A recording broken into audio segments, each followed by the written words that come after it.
सरस्वती मैया की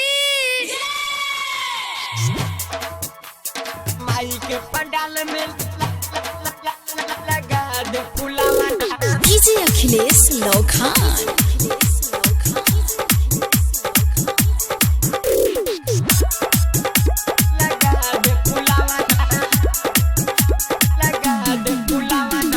होते सवेरे अली बीड़ा वाली माई, दिलवा के खुशी के कारा से बताई, दिलवा के खुशी के कारा से बताई। होते सवेरे अली बीड़ा वाली माई, दिलवा के खुशी के कारा से बताई।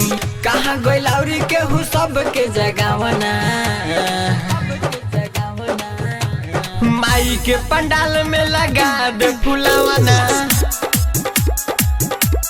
हाँ, माई के पंडाल में लगा दे फुलावना।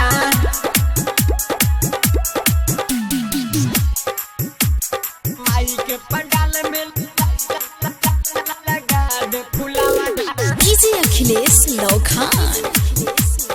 Shweta digital recording studio Chiraiya. लगा दे फुलावना, लगा दे फुलावना।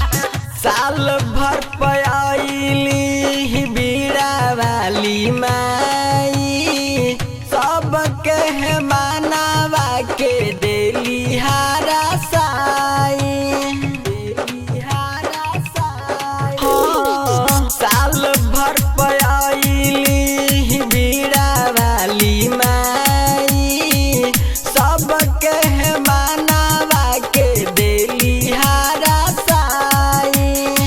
कहाँ गोइलाउरी के हु सबके बोलावना, सबके बोलावना।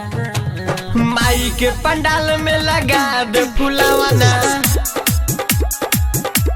हाँ, माई के पंडाल में लगा दे फुलावना।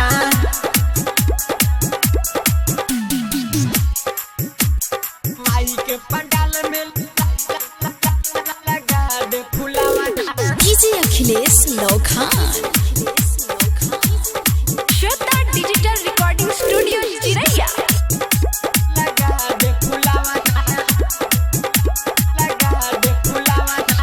हंस के सवारी शोभे बीना के बजैया, राइटर रविंदर संगे विक्रम गवैया, विक्रम गवैया। हाँ, हंस के सवारी शोभे बीना के बजैया, राइटर रविंदर संगे विक्रम गवैया।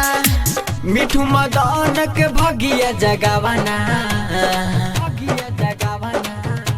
माई के पंडाल में लगा दे फुलावना।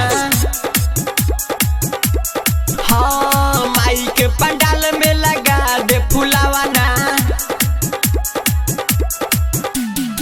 होते सवेरे अली बीड़ा वाली माई, दिलवा के खुशी के कारा से बताई, दिलवा के खुशी के कारा से बताई। होते सवेरे अली बीड़ा वाली माई, दिलवा के खुशी के कारा से बताई। कहाँ गोइलाउरी के हु सब के जगावना, माई के पंडाल में लगा दे फुलावना। हाँ, माई के पंडाल में लगा दे फुलावना।